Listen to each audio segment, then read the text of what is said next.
दोन तात्काळ करा असं म्हणतात लगेच आणि ह्याला कालावधी 2 महिन्याचा जास्त. ठीक आहे. हा, मी पुन्हा लढन.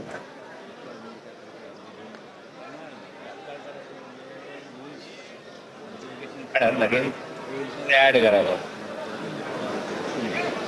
हैदराबाद गॅझेटियर आणि साताऱ्यामधल्या नोंदीचा आधार सर्टिफिकेट देण्याची तजवीज करण्यासाठी रूल्समध्ये सातारा गॅझेट आणि बरोबर. हैदराबाद गॅझेट ऍड करावं लागतं असं त्यांचं ताबडतोब करावं.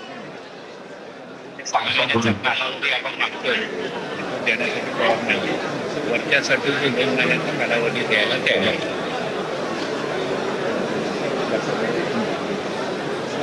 आता तुमचं काय म्हणणं आहे ते खटल्यांच्या संदर्भामध्ये माझ्याकडे काम नाही. त्याच्यातलं राहिलं मग आधी त्याच्यातलं हे एक शब्दाचा उल्लेख पण हवा की मराठवाड्यातला मराठा कुणबी. हो, हे सरसकट होत.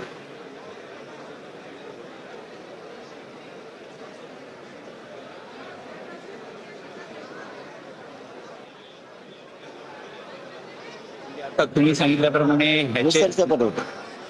सातारा आणि गॅझेटच्या नियमामध्ये तरतूद करा. मला एवढं माहिती 13 महिने झाले अभ्यास करतोय शिंदे समिती. शिंदे समितीचा अभ्यास संपलेला आहे. सरकार नाटक करतोय. याची डायरेक्ट मंजुरी अंमलबजावणीच पाहिजे. याच्यात ऐकतच नाही. तर तुम्ही म्हणता बुवा आता आम्ही निर्णय लागू केला, राज्य मंत्रिमंडळाची बैठक घेतली, आता 15 दिवस केला, चालणारच नाही. अंमलबजावणीच कागद हातात पाहिजे. उद्या सकाळपासून या दोन्हीकडचे प्रमाणपत्र हैदराबाद गॅझेटच्या नोंदीच्या आधारे आणि सातारा संस्थांच्या गॅझेटच्या नोंदीच्या आधारे प्रमाणपत्र उद्या सकाळपासून द्यायला सुरुवात केली. असंच आदेश सूचना पाहिजे.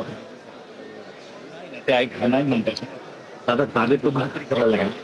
नाही, अंमलबजावणी कशी करायची? अंमलबजावणी तुम्ही उद्या त्याला प्रत्येक जिल्हाधिकाऱ्याच्या हातात देणे, उद्या प्रत्येक तहसीलदारच्या हातात देणे.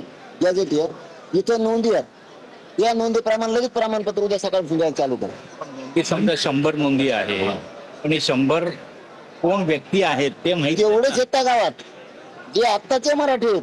त्यांचा संबंध कसा लावायचा? मग तो दुसऱ्या कोणा संग लावता? समजा माझे आजोबा सर्टिफिकेट नाहीये पण ते हैदराबाद मध्ये होते. हैदराबाद गॅझेटियरचं दादा आम्ही केलेल्या अभ्यासानुसार असं तुमच्यापेक्षा हुशार आम्ही कुणी नाही. त्या कन्सेप्ट आमच्याकडून चुकणार. पण उदाहरणार्थ एखादं गाव आहे, उदाहरणार्थ अंतरवाली, आता तिथलं उदाहरण घेऊ. तिथं त्या काळी 100 लोक दाखवले तुमच्या म्हणण्याप्रमाणे. 100 आहेत पण नाव नाही, आडनाव बी नाही. मग ते धड मराठा नाही, ते धड कुणबी नाही. मग आताचा मराठा जे आहे तोच ते 100 आहेत. समजा आज गावामध्ये 500 लोक आहेत, ते सगळे मराठा नाही तर ते कुणबी आहेत. ते कुणबी आहेत हे कसं ठरवायचं? हे काय गॅझेट सांगतंय ना. गॅझेट नावं नाहीत ना एक दोन. मग ते कुणाचे आहेत? तो जो ते 100 लोक कुणबी होते याच्यासाठी काहीतरी एक पद्धत आम्हाला ठरवावी लागेल ना. बघा त्या काळचा आधारच तिथे असा आहे. हेच मराठी ते कुणबी आहेत, दुसरे कुणी नाहीत. ते गॅझेटच आमचं आहे. हे बरोबर आहे काय? गॅझेटच आमचं ते दुसऱ्याच आहे का? मग गाड घुसू नका. तुम्ही काय करता, तुम्ही करता कन्फ्युजन सगळं लोड. हे गॅझेटच मराठीसाठी